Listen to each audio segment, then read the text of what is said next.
গল্পের নাম বিষাক্ত প্রেমের অনুভূতি। লেখনীতে উর্মি প্রেমা, সাজিয়ানা মনির। সূচনা পর্ব। কাঁচা হলুদ লেহেঙ্গাটা লাল টকটকে রক্ত ভেজা, মাথার বেলি ফুলগুলো কালচে হয়ে নেতিয়ে পড়েছে। হলুদের উৎসব মুখর পরিবেশটা মুহূর্তে মৃত্যুশোক সবাই পরিণত হয়ে গেল। চারদিক থেকে হু হু কান্না ভেসে আসছে। সেহের পাথর চোখে শুধু হবু স্বামী আদনানের গলাকাটা লাশটাকে দেখছে। শরীর অনুভূতি শূন্য হয়ে গেছে। কেউ যেন তার শরীরের সব শক্তি চুষে নিয়েছে। অতিশোকে পাথর হয়ে গেছে সে। এই তো রাতটা পোহাইলেই আদনানের সাথে নতুন জীবন শুরু করার কথা ছিল, কিন্তু এক রাতের মাঝেই কি থেকে কি হয়ে গেল। তারপর সব এলোমেলো। কে ভালো না বাসলেও ভীষণ সম্মান করত, মায়ার বন্ধনে আবদ্ধ হয়েছিল। পারিবারিকভাবে বিয়েটা হচ্ছিল, কথা ছিল বিয়ের পর তারা ছোট একটা সংসার হবে। বুক ফুলিয়ে বলতে পারবে, এটা আমার পরিবার, একান্তই আমার। কিন্তু সবকিছু নিমিষেই শেষ হয়ে গেল।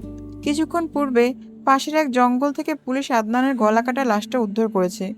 পুরো শরীরে ছিন্ন বিচ্ছিন্ন হয়ে আছে, শরীর জুড়ে বিভিন্ন ক্ষতের চিহ্ন।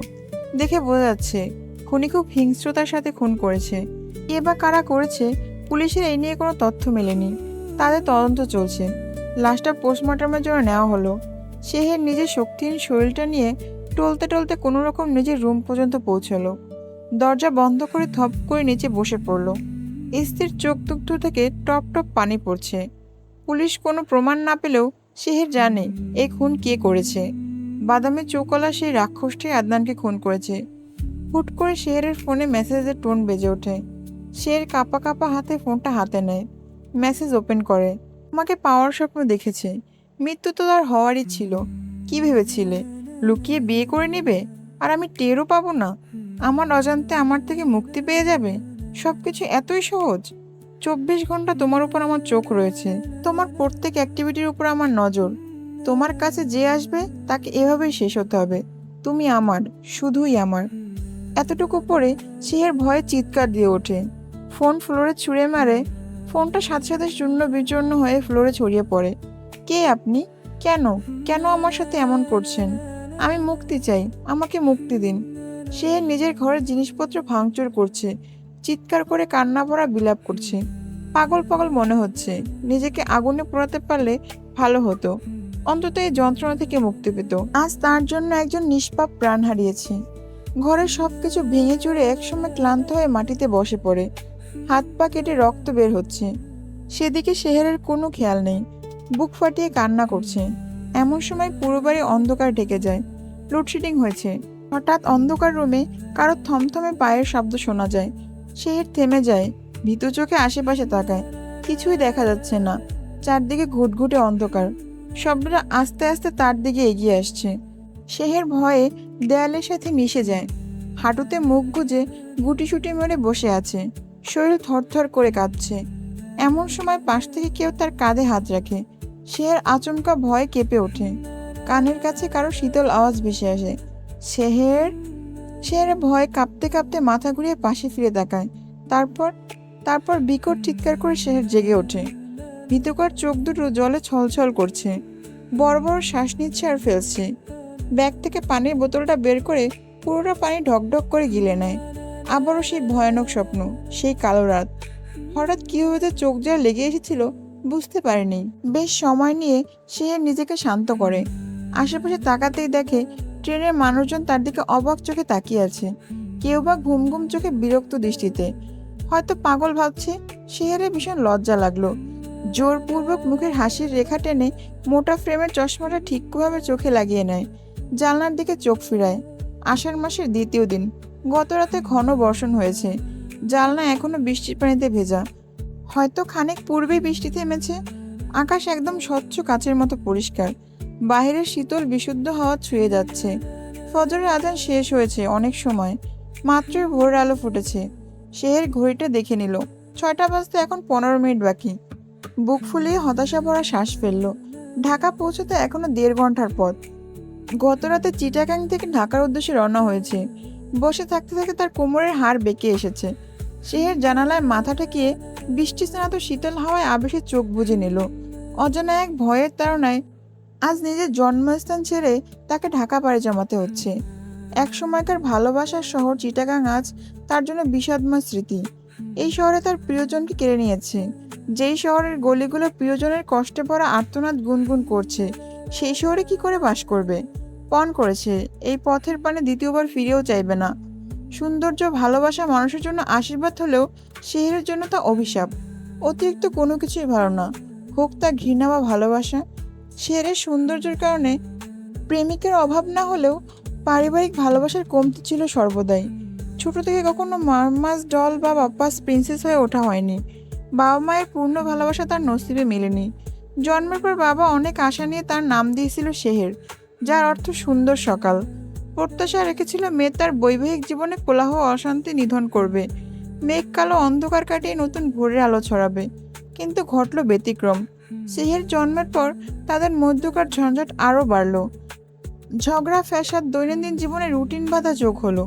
শেহরের বয়স যখন 2 বছর, তার বাবা মা ডিভোর্স নিয়ে সেপারেট হয়ে যায়। শেহরের মা দিশা তার প্রথম ভালোবাসার কাছে ফিরে যায়, নতুন এক সংসার সাজায়। বাবা শেহরকে নিজের কাছেই রেখে দেন, প্রতিজ্ঞা করলেন মেয়েকে লালন পালন করে জীবন পাড়ি দেবেন। কিন্তু সেই প্রতিজ্ঞা বেশি দূর টিকল না। বছর ঘুরতেই প্রতিজ্ঞা ভঙ্গ হলো। বাবা বিয়ে করে নতুন বউ বাড়ি আনলেন। 3 বছরের নাবালিকা শেহর শিশু হলেও মা আর সৎমার তফাৎ বুঝতে পারার বেশি দিন সময় লাগলো না। বাবার অগাধ আদর পেলেও মায়ের কমতি সর্বদাই তাকে খাই খাই করে পোড়াতো। দিন বাড়তে লাগে, সেই সাথে শেহরকে নিয়ে তার বাবা আর সৎমায়ের মাঝকার অশান্তিও বাড়তে থাকে। শেহরের দাদি এসবে অতিষ্ঠ হয়ে একসময় নাবালিকা শেহরকে নিয়ে আলাদা বাড়িতে ওঠেন। একা হাতে শেহরকে বড় করেন। বাবার অগাধ টাকা থাকায় খাওয়া পড়া নিয়ে সমস্যায় পড়তে হয়নি। যাওয়ার আগেই বাবা সব হাজির করেছেন। সময় তার নিজ গতিতে চলছিল। সে তখন ক্লাস 10-এ। এমন সময় তার জীবনে এক অঘটন ঘটে। অজানা এক কালো ছায়ার আগমন ঘটে। সেই বাদামি চোখওয়ালা মানুষটার নজর শেহরের সজ্জিত জীবনটাকে তছনছ করে দেয়। তো সেই ব্যক্তি থেকে বাঁচতেই বাবার ইচ্ছেতে তাকে ছেড়ে ঢাকায় মায়ের সংসারে পাড়ি জমাচ্ছে। এই প্রত্যাশায় তাদের মাঝে থাকাকালীন অজ্ঞাত সেই ব্যক্তি কোনো ক্ষতি করতে পারবে না। ছোট নিঃশ্বাস নিয়ে অন্তত ভীতিহীন দিন পার করা যাবে। শুনেছেন মায়ের শ্বশুরবাড়ির লোকজন বেশ ক্ষমতাবান, ঢাকায় তাদের বেশ চলে। মায়ের শ্বশুরমশাই মন্ত্রী কিনা। ট্রেনে ভেপু বাজছে। সে চশমার আলে ঘুম ভারী ভারী হওয়া চোখগুলো খুলে জানলার পানে তাকায়। সামনে বড় বড় অক্ষরে লেখা কমলাপুর রেল স্টেশন। দ্রুত ব্যাগগুলো হাতে নিয়ে দরজার দিকে পা বাড়ায়।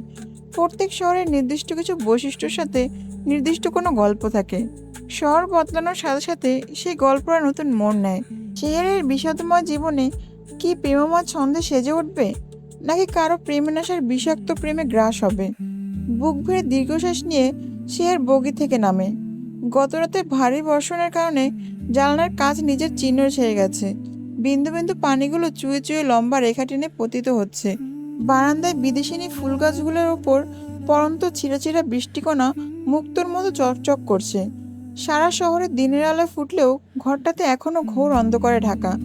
ভারী ভারী পর্দায় জানালাগুলো ঢেকে দেওয়া। জ্বলন্ত মোমবাতির অগ্নিশিখার শেষের দিকে নিভু নিভু জ্বলছে। আবছা হলুদ আলো সারা ঘরে ছড়িয়ে ছিটিয়ে।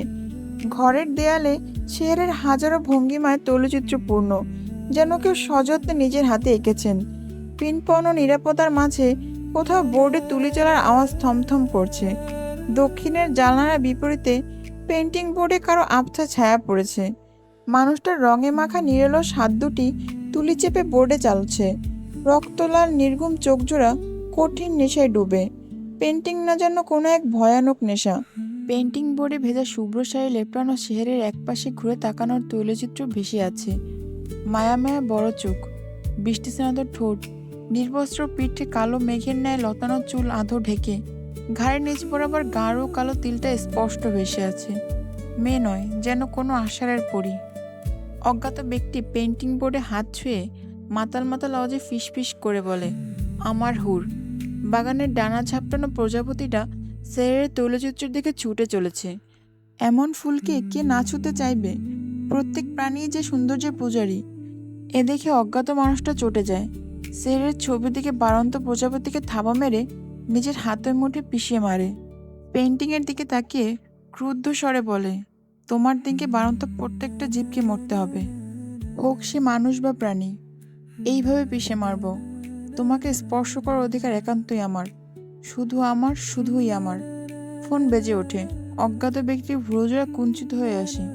ফোন রিসিভ করে কানে ধরতেই অপর পাশ থেকে আওয়াজ এসে, স্যার ট্রেন এসে গেছে, ম্যাডাম গাড়ির দিকে আসছে, ড্রাইভার ম্যাডামকে বাড়ি পৌঁছে দেবে, বিন্দুমাত্র ভুল হলে তোমার গর্দান যাবে, তার উপর নজর রাখো।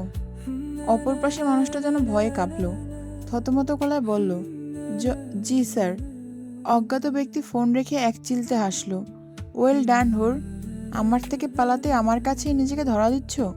এবার তুমি পুরোপুরি আমার নজরবন্দি, আমার শহরে, আমার অন্দরমহলে তোমার স্বাগতম। খুব শীঘ্রই দুজন মুখোমুখি হব। ভিড়ের মাঝে দাঁড়িয়ে শের উৎসুক দৃষ্টিতে মাকে খুঁজে যাচ্ছে। মাকে কোথাও দেখা যাচ্ছে না। ট্রেন কি আগে পৌঁছেছে? শের ঘড়িটা একবার দেখে নিল। না, টাইম তো ঠিকই আছে। মা এখনো পৌঁছায়নি কেন? শেরের চোখ আটকায়। দূরে এক বয়স্ক লোক কালো রঙের গাড়ির সামনে শেহের ম্যাডাম সাইনবোর্ডে দাঁড়িয়ে আছে। পোশাক দেখে মনে হচ্ছে গাড়ির ড্রাইভার সম্ভবত। শেহরের ভুরু কুঁচকে আসে।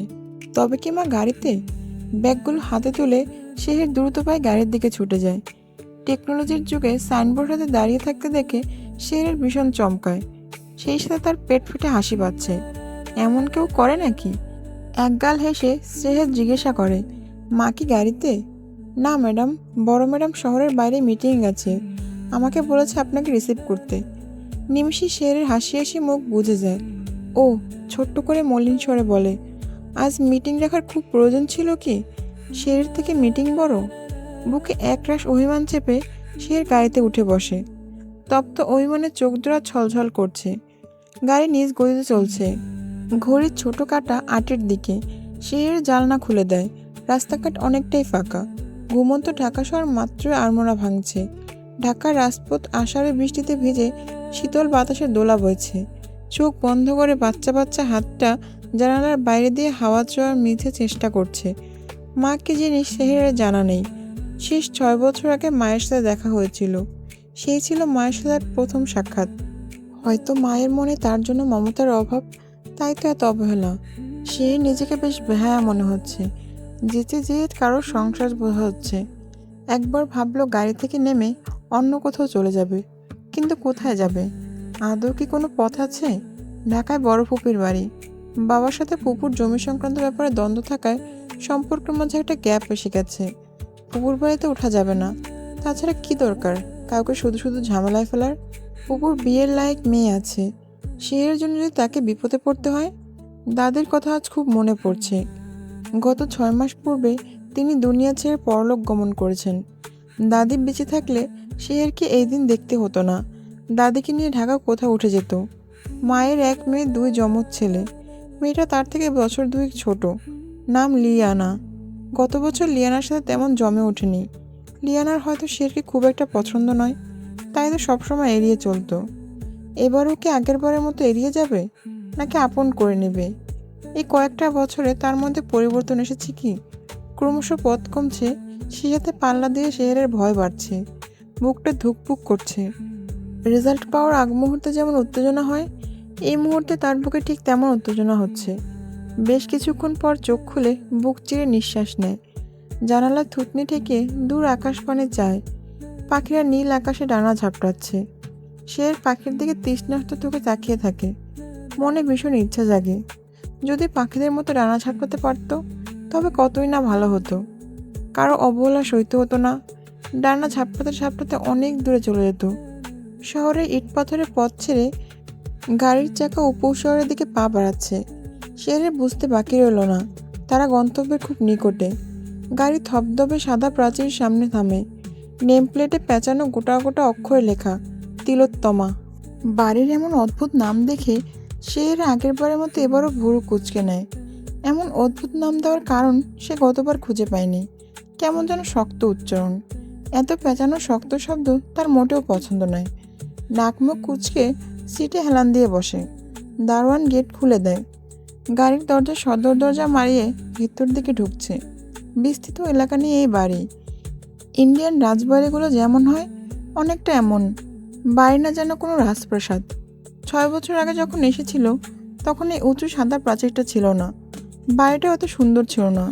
এই কয়েক বছর অনেক কিছু যোগ হয়েছে। সাদা দরজা থেকে বাড়ি পৌঁছানোর জন্য ইট পাথরের প্রশস্ত কালো রাস্তা হয়েছে। দুধারে বড় বড় বিদেশি খেজুরের সারি সারি গাছ। তার একটু ভিতরে বিলাসবহুল বাগান দেখা যাচ্ছে। বাগানে আড়ালে ছাইরাঙা পুরনো বাংলো বাড়িটা আবছা দেখা যাচ্ছে। বাংলো বাড়িটা এই প্রাসাদের অংশ হয়েও যেন বিচ্ছিন্ন কোনো অংশ। বাড়িটার মাথা বরাবর জন্য এক তুচ্ছ কালো মেঘ আনাগোনা করছে। দেখলেই কেমন ভুতুরে ভুতুরে একটা অনুভূতি আসে। 6 বছর আগে সেই কালো রাতের কথা মনে পড়তেই সে বুক কেঁপে ওঠে। সেদিক থেকে দ্রুত চোখ সরিয়ে নেয়। চোখ বন্ধ করে বড় বড় শ্বাস ফেলে। মনে প্রশ্ন জাগে, মানুষটা এখনো কি সেই ঘরটাতেই বন্দি? বিশাল হল ঘরের মাঝ বরাবর বিলাসবহুল সেগুন কাঠের সোনালি রঙের সোফা ফেলা। সোফার মাঝামাঝিতে সেগুন কাঠের ওপর কারুকাজ করা মোটা কাচের টেবিল। টেবিলের অপর পাশে মধ্যবয়সী এক মহিলা বসে। চোখে তার সোনালি ফ্রেমের দামি চশমা। লাল রঙের চুলগুলো খোপা করা।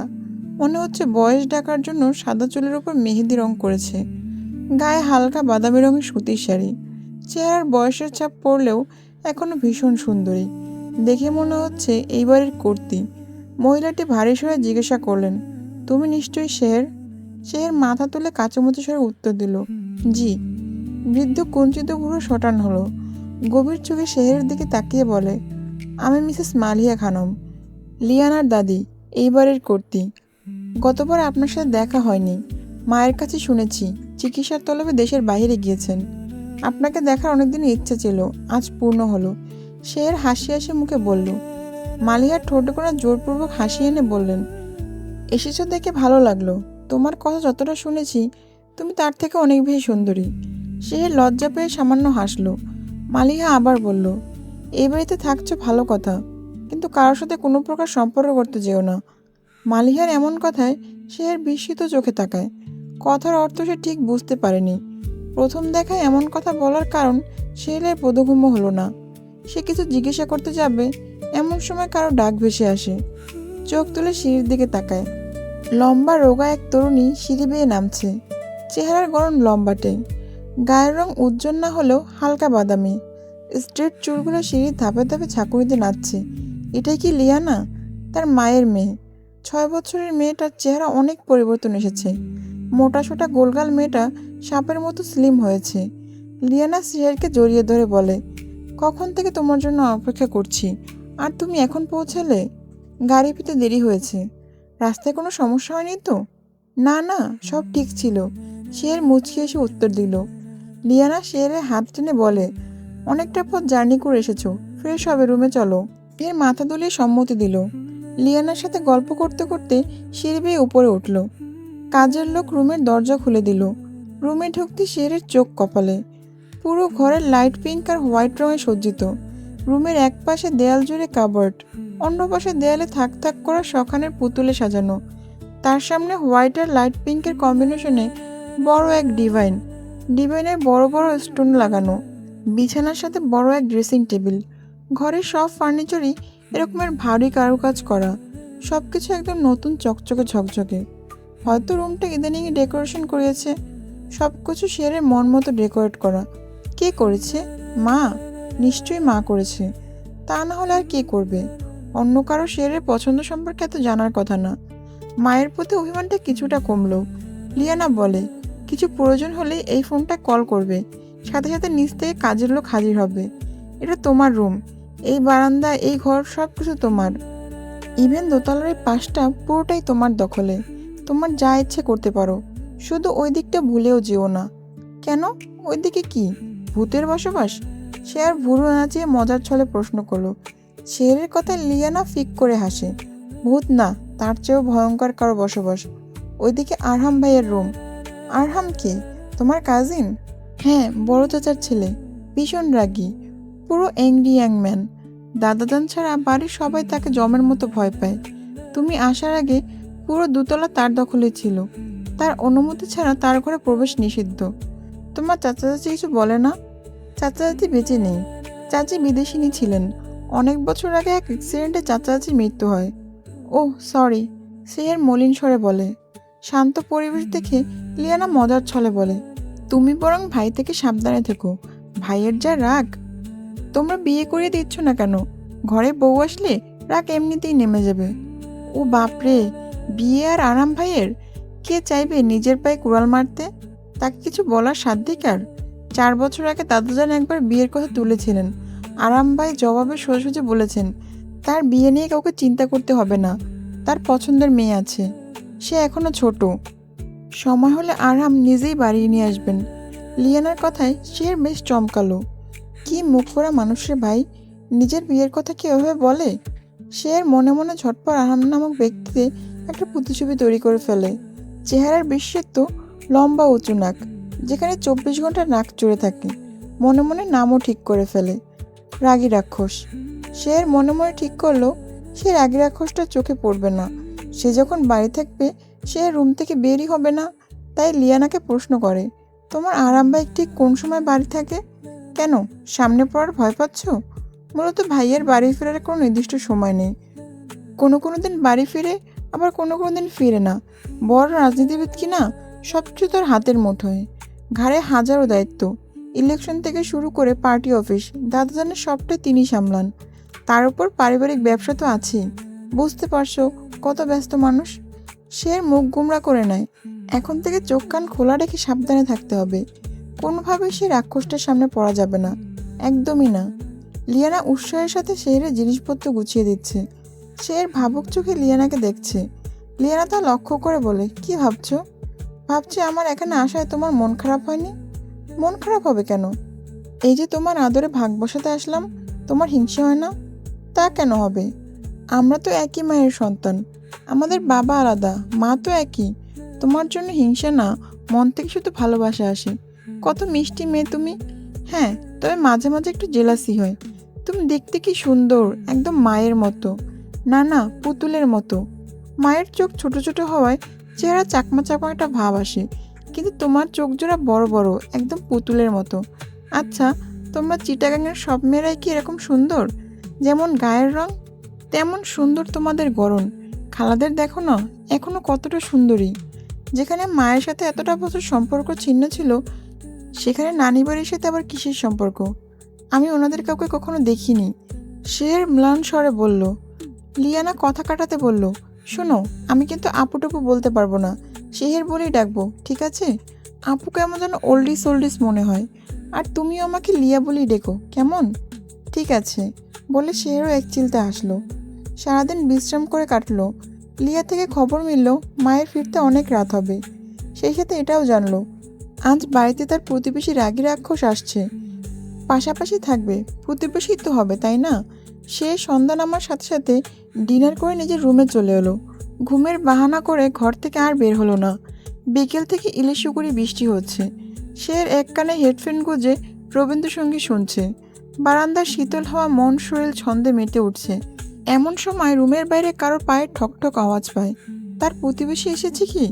সে ছোট ছোট আলতো পায়ে ফেলে দরজার দিকে যায়। দরজা ফাঁক করে মুখ বের করে পুরুষের ছায়া দেখতে পায়। সাথে সাথে দরজা ভেঙে লাইট বন্ধ করে শোটানো হয়ে বিছানায় শুয়ে পড়ে। গভীর রাতে বৃষ্টির বেগ বাড়ছে। ইলিশিগুড়ি বৃষ্টি যেন ঘন বর্ষণে রূপ নিয়েছে। রুমের জানলাগুলো খোলা থাকায় ছিটে ফোটা বৃষ্টির কণা শেহের মুখের উপর পড়ছে। তন্দ্রারত শেহেরের ঘুমের ব্যাঘাত ঘটে। ঘুম ঘুম নির্জলস চোখজোড়া খুলতেই জানলার দিকে পা বাড়ায়। জানলা বন্ধ করে পিছনে ফিরতেই বিছানার সামনে ডিভাইনে কাউকে বসে থাকতে দেখে। অন্ধকারের চেহারা বোঝা যাচ্ছে না, তবে কোনো পুরুষ হবে। শেহের ভয়ে চিৎকার করতে নিলে সে ছায়াটা তড়িৎ গতিতে সে তার মুখ চেপে ধরে। শেরকে জানালার সাথে একদম মিশিয়ে নেয়। সামনের মানুষটা ঘন ঘন উষ্ণ নিঃশ্বাস শেরের মুখের উপর পড়ছে। মাথা কাজ করা বন্ধ করে দিয়েছে। শেরের আঁখি পল্লব তীর তীর করে কাঁপছে। বাইরের বিদ্যুৎ চমকানোর আলোয় সামনের মানুষটার বাদামি চোখ জোড়া স্পষ্ট ফুটে ওঠে। সেই অজ্ঞাত মানুষটা। শেরের শরীর ভয়ে থরথর করে কাঁপছে। শরীর ঘেমে একাকার, চোখ থেকে টপ টপ করে পানি ধরছে। শরীর অবশ হয়ে আসছে। চোখের সামনে সব অন্ধকার হয়ে আসছে। মাথা পুরোপুরি কাজ করা বন্ধ হয়ে গেছে। সে নিস্তেজ শরীর সামনের মানুষটার বুকে হেলে পড়ে। ঘুমের ভিতর সে কারো মিষ্টি মিষ্টি ঘ্রাণ অনুভব করে। ঘ্রাণটা তার কাছে অনেক আগে থেকে আসছে। হঠাৎ রাতের কথা মনে করে সে লাফিয়ে ওঠে। বড় বড় শ্বাস ফেলতে থাকে। জানালার দিকে তাকিয়ে দেখে দিনের আলো ফুটেছে। রাতের কথা মনে করতেই সে মাথা চেপে ধরে। পুরো ঘটনা মনে করার চেষ্টা করছে। কফির মগটা টেবিলে রেখে দিশা খানম পাশ থেকে মেয়েকে জড়িয়ে ধরে। শান্ত করার চেষ্টা করে বলে, কি হয়েছে, খারাপ স্বপ্ন দেখেছো? শেহের ভীতু কাঁপা কাঁপা স্বরে বলল, আমার সাথে কে ছিল? সেই বাদামি চোখলা রাক্ষস। সেই ডাক। আমি তো জানালার কাছেই ছিলাম। এখানে কি করে? রিল্যাক্স শেহের, শান্ত হও। এখানে আমি ছাড়া অন্য কেউ নেই। কাল রাতে বাড়ি ফিরে তোমাকে বিছানায় দেখেছি, আর সারা রাত তোমার সাথে আমিই ছিলাম। মা, সে এখানে এসেছিল, আমি তাকে দেখেছি, সে এখানেই ছিল। শেহের কান্নারত স্বরে বলল। দিশা মেয়েকে শান্ত করার চেষ্টা করে আশ্বস্ত স্বরে বললেন, কেউ ছিল না মা, হয়তো খারাপ স্বপ্ন দেখেছ।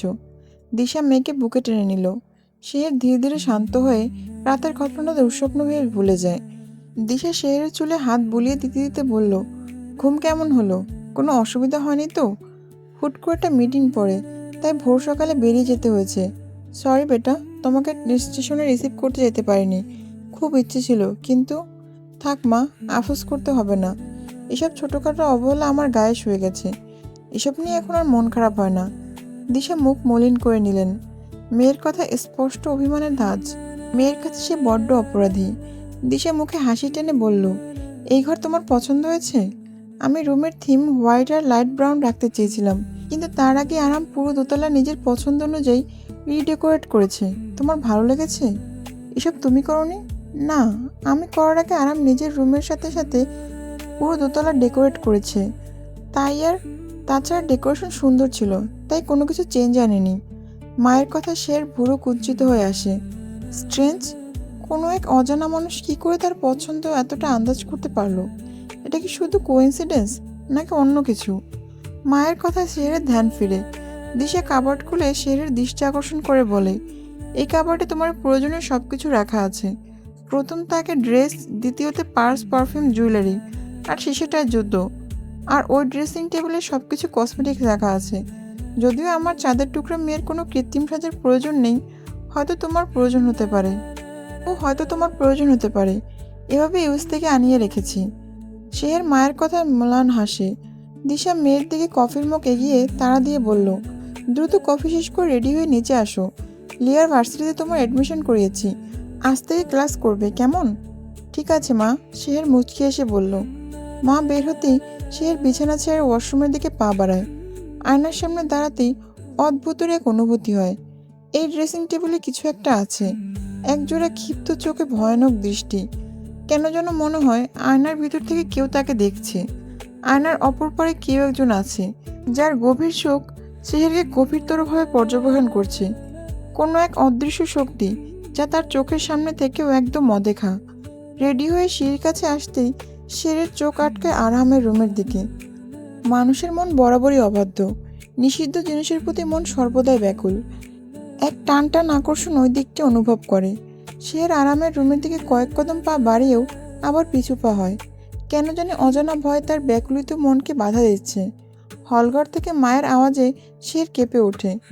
দ্রুত পায়ে সিঁড়ি বেয়ে নামে। আজ সকালের আহার দিশা নিজের হাতে তৈরি করেছেন। রাজনীতিতে নিযুক্ত থাকায় পরিবারকে খুব একটা সময় দেওয়া হয় না। সারাক্ষণ বিভিন্ন প্রেস মিটিংয়ে ব্যস্ত থাকে। রাজনীতির উচ্চপদ একজন নেত্রী না, পরিবারের সাথে সময় কাটানোর মতো হাতে সময় কই। শেহের আশায় আজ সারাদিনের সকল মিটিং রদ করেছেন। এত বছর পর মেয়েটা তার কাছে এসেছেন, পুরো সময় মেয়ের সাথে কাটাতে চান। সকালে ব্রেকফাস্টে সবকিছু শেহেরের পছন্দের। টেবিলে আগে থেকেই দিশা, লিয়ানা, মালিয়া খানম অপেক্ষা করছে। শের হাসি হাসি মুখে লিয়ানার পাশের চেয়ারটায় বসে। আর্ট চেয়ারের বড় ভারী কারুকার্যকারী চেয়ারে নানা রকম বাঙালি আর ইংলিশ ব্রেকফাস্টে সাজানো। এর মাঝে বেশিরভাগ খাবারই শেরের পছন্দের তালিকার। শের চটজলদি খিচুড়ি আর গরুর মাংস প্লেটে তুলে নেয়। আজ কত বছর পর মায়ের হাতে রান্না খাবার খাচ্ছে। দিশা তৃপ্তিকর দৃষ্টিতে মেয়ের দিকে তাকে জিজ্ঞাসা করে, খাবার ভালো হয়েছে? অনেক ভালো হয়েছে মা, একদম পারফেক্ট। মালিয়া খানম টোস্ট মুখে নিতে নিতে বললেন, শুনলাম আজ থেকে ভার্সিটিতে যাচ্ছ? জি। তো কোন বিষয় নিয়ে পড়াশোনা? মার্কেটিং? না, অ্যাকাউন্টিং। বেশ ভালো। তো তোমার মা কিছু বলেনি? শেহের একবার মায়ের দিকে তাকিয়ে আবার মালিয়া খানমের দিকে ফিরে বলেন, ঠিক কোন বিষয়ে? দিশের শাশুড়ির দিকে তাকিয়ে কাটকাট স্বরে বললেন, মা এখন থাক, ব্রেকফাস্টটা শেষ হোক। এখন বলতে সমস্যা কোথায়? দিশা, শেহেরকে কি তুমি বলবে নাকি আমি বলবো? দিশা মালিয়া খানার মধ্যকার কথাবার্তায় শেহের বুঝে উঠতে পারছে না। মায়ের দিকে প্রশ্নসূচক দৃষ্টিতে তাকালো। উত্তরস্বরূপ দিশা শেহেরের হাতের উপর হাত রেখে ভীতু স্বরে বললেন, শের, তুমি তো জানো আমি রাজনীতিতে যুক্ত। পলিটিক্যাল ক্যারিয়ারে কেউ আমার পাস্ট সম্পর্কে জানে না। এখন হুট করে যদি জানতে পারে আমার আগের সংসারে একটা মেয়ে আছে, তাহলে পুরো শহরে হইচই শুরু হবে। এসব নিয়ে লেখালেখি হবে। সামনে ইলেকশন, অপোজিট পার্টি এসব নিয়ে মাতামাতি করবে। বুঝতে পারছো আমার কতটা অপমানিত হয়ে যাবে? বছর কেরিয়ার ধ্বংস হয়ে মিলিয়ে যাবে। তাই চাই মানে। পরের বাক্যটা বলতে দিশের গলায় দলা বাঁধিয়ে আসে। বুকটা চিনচিন করছে। কথাটা মেয়েকে কি করে বলবে? তুমি চাও আমি যে তোমার মেয়ে, সবার সামনে এই পরিচয়টা না দেই, তাই তো? কি বলে ডাকবো? আন্টি? মায়ের কথা কেটে তার প্রতি এক বুক একরাশ চাপা অভিমান রেখে টলমল চোখে বলল। দিশার চোখে নোনা জল এলো। শেহের ব্যথাতুর স্বরে আবার বলল, চিন্তা নেই, আমার আর তোমার সম্পর্কে সত্যিটা কেউ জানতে পারবে না। কেউ জিজ্ঞাসা করলে বলবো আমি এই বাড়ির আশ্রিতা। কথা শেষ করে শেহের নাস্তা না করে উঠে যায়। দিশা মেয়ের যাওয়ার দিকে চেয়ে চোখের জল ফেলে। মালিয়া খানম ছুরি দিয়ে আপেল স্লাইস করতে করতে বললে, মায়ের কাছ থেকে সন্তান দূর হলে এমনই যন্ত্রণা হয়। আমারও ঠিক একই অনুভূতি হয়েছিল।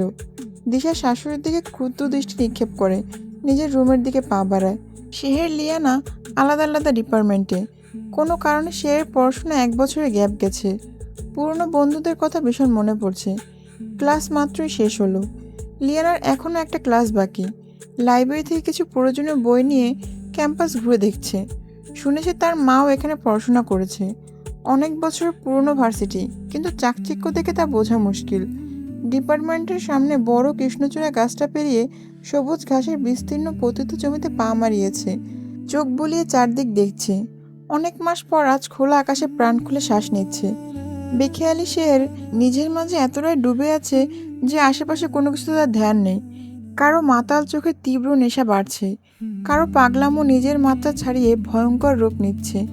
দোতলার রেলিং ধরে দাঁড়িয়ে সবুজ বিস্তীর্ণ মাঠের পানে তাকিয়ে আছে। এখান থেকে ভার্সিটির আনাচে কানাচে সব দেখা যায়। ঠোঁটে মিষ্টি হাসি রেখে মাঠের অপর প্রান্তে চেয়ে আছে। শীতল হাওয়ার বেগুনি ওড়না আলচল উঠছে। হঠাৎ শের পিছন থেকে ওড়নার টান অনুভব করে। মাথা ঘুরিয়ে পাশ ফিরে চাইলেই দেখতে পায় 8-10 বছরের একটা বাচ্চা। শের মুচকি এসে হাঁটু গেড়ে বসে জিজ্ঞাসা করে, বাবু তোমার কি চাই? বাচ্চাটা কথায় উত্তর না দিয়ে শেরের হাতে একটা গিফট বক্স ধরিয়ে দেয়। কিছু জিজ্ঞাসা করবে তার আগেই বাচ্চাটা চলে যায়। বক্সের উপর বড় বড় অক্ষরে শেহের লেখা। শেরের কপাল কুঁচকে আসে। এই বক্স কে পাঠিয়েছে? মালিকের তল্লাশ করতে র্যাপিং প্যাকেটটা খুলে বক্স খুলতে শেরের চোখ কপালে। ভিতরে অতি সুন্দর স্বচ্ছ কাঁচবন্দি লাল গোলাপ, হুবহু বিউটি অ্যান্ড বিস্টের সেই মোহিত জাদুমুগ্ধ গোলাপটার মতো। সুন্দর উপহার তাকে কে দিতে পারে? তা দেখার জন্য চিরকুট খুলে যেখানে লেখা, এই হুর, তোমার সৌন্দর্য কাঁচবন্দি মোহিত লাল গোলাপের মতো, যার উপর কেবলমাত্র আমার অধিকার। আমার থেকে পালাতে চেয়েছিলে, ঘুরে ফিরে সে আমার কাছেই ধরা দিলে। তুমি আমার থেকে যত পালাবে আমাকে নিজের তত কাছে পাবে। অতি দ্রুত তুমি আমার হবে। আমার শহরে তোমাকে স্বাগতম। ইতি তোমার প্রেমে মাতাল প্রেমিক। চিরকুট পরে সে থরথর করে কাঁপতে লাগে। হাতের মোহিত গোলাপটা মাটিতে পড়ে সাথে সাথে চূর্ণ বিচূর্ণ হয়ে ছড়িয়ে পড়ে। যার থেকে পালাতে এত দূর আসা, সে এখানে পৌঁছে গেছে। ভয়ে শেরের গা শিউরে ওঠে। জনমানব নীরব দোতলা থেকে নামতে সিঁড়ির দিকে ছুটে যায়। ভয়ে দম বন্ধ হয়ে আছে। বড় বড় পা ফেলে সিঁড়ি দিয়ে নামছে। এমন সময় কারোর সাথে ধাক্কা লাগে। পা স্লিপ কেটে পড়ে যেতে নিলেই সামনের মানুষটা শেরের কোমর শক্তভাবে জড়িয়ে ধরে। শের সাথে সাথে চোখ মুখ খিচে নেয়। অনুভব করে হাওয়ায় ভাসছে। ভয়ে তীর তীর করে কাঁপা চোখ জোড়া আলতো করে খুলে মাথা উঁচু করে তাকায়। এক সুদর্শনের বুকে মিশে আছে সে। এটা রূপকথা সেই মায়াবী রাজকুমার। ফর্সা গালে কালো চাপদারি, ঠিক কালো বলা যায় না, হালকা বাদামি বাদামি। মুখের ওপর সিঁড়ি কোটের জানালা ভেদ করে রোদ পড়ায় দাড়িগুলো চকচক করছে। লম্বা উঁচু নাক, সুন্দর গোলাপি বর্ণের ঠোঁটের নিচে মিচমিচে কালো তিল। গায়ে কালো লেদার জ্যাকেট, হাতে দামি ঘড়ি, কালো সানগ্লাসের চোখ ঢাকা। লম্বা 6 ফুট তো অনায়াসই হবে। দেখে মনে হচ্ছে সুদর্শনের দেশে না, ভিনদেশি কেউ। চেহারের থমথমে ভেজা চোখ তখনও মানুষটার দিকে। কোনো পুরুষ কতটা সুদর্শন হলে তাকে দেখে একটা মেয়ের হার্টবিট এভাবে কাঁপতে পারে? আরহাম ভাই, শেহের, তোমরা এখানে? লিয়ানার উঁচু স্বরে শেহেরের ধ্যান ভাঙে। ভয়ে চট করে সরে দাঁড়ায়। মানে কি? এটাই লিয়ানার আরাম ভাই, তার রাগী রাক্ষস প্রতিবেশী। দুনিয়া থেকে ধাক্কা লাগার জন্য উনিই ছিলেন। সে দ্রুত কাঁদো কাঁদো স্বরে বলে, সরি সরি রাক্ষস ভাই, আই মিন ভাইয়া, আমি ইচ্ছে করে এমন করিনি, ক্ষমা করবেন। বলেই দ্রুত পায়ে এক প্রকার ছুটে সেখান থেকে বেরিয়ে পড়ে। আরাম শেরের যাওয়ার দিকে তাকিয়ে বাঁকায় এসে বলে, যতই পালাও, ধরা তো আমাকেই দিবে। সে লিয়ানার চায়ের অর্ডার দিয়ে ক্যান্টিনে বসে আছে। মাথাটা এখনো ভনভন করে ঘুরছে। এ কি থেকে কি হলো? যার থেকে সে পালায় নিয়ত ঘুরে ফিরে সেই মানুষটার সামনে কেন দাঁড় করায়? লিয়ানা আস্ত স্বরে বলল, কি ব্যাপার, তুমি এমন কাঁপছো কেন? কিছু হবে না, রিল্যাক্স। রিল্যাক্স? কি করে রিল্যাক্স হব? তোমার রাক্ষস ভাইটাকে কি আজই ভার্সিটিতে আসার ছিল? আমি ভেবেছিলাম মোটা সোটা ভুঁড়িওয়ালা হবে, কিন্তু কে জানে সে এমন হ্যান্ডসাম হলিউড হিরো হবে। লিয়ানা শব্দ করে হেসে বলে, কেন, ক্রাশ ট্রাশ খেয়েছো নাকি? ক্রাশ খায় আর না খাই, টাসকি ঠিকই খাইছি। লিয়ানা হেসে ওঠে। দুজন গল্প করছে, এমন সময় একদল মেয়ে টেবিলের সামনে এসে দাঁড়ায়। দেখে মনে হচ্ছে সিনিয়র। শেহরের ভুরু কুঁচকে আসে। তাদের একজন শেহরের উদ্দেশ্য করে বলে, ফার্স্ট ইয়ার তাই না? শেহর বাধ্য মেয়ের মতো হ্যাঁ সূচক মাথা নাড়ায়। লিয়ানা পাশ থেকে বলে, ঈশা স্টপ, নো র্যাগিং, ওকে ছেড়ে দে। রুলস আর রুলস, সবার জন্য সমান। তোর আত্মীয় বলে ছাড় পাবে এমন কিন্তু না। শোনো মেয়ে, লিয়াদের বাড়ি থাকো তাই না? তাহলে আরাম স্যারকে তো অবশ্যই চেনো। তোমার টাস্ক হলো এই লাভ লেটারগুলো ওনার কাছে পৌঁছে দেওয়া। না করলে ভার্সিটির সামনে কান ধরে দাঁড় করিয়ে রাখবো। সে স্পষ্ট বুঝতে পারছে এসব র্যাগিং ট্যাগিং কিচ্ছু না, নিজেদের কাজ করিয়ে নেওয়ার ধান্দা। রাগে তার মাথা ধপধপ করে কাঁপছে। যার জন্য সখানে প্রেমপত্র আসে সে কিনা এখানে এসে পিয়নের চাকরি করবে, প্রেমপত্র আদান প্রদান করবে, তা আবার সে প্রতিবেশী রাগী রাক্ষসটার। এই ছিল এই হতভাগী কপালে।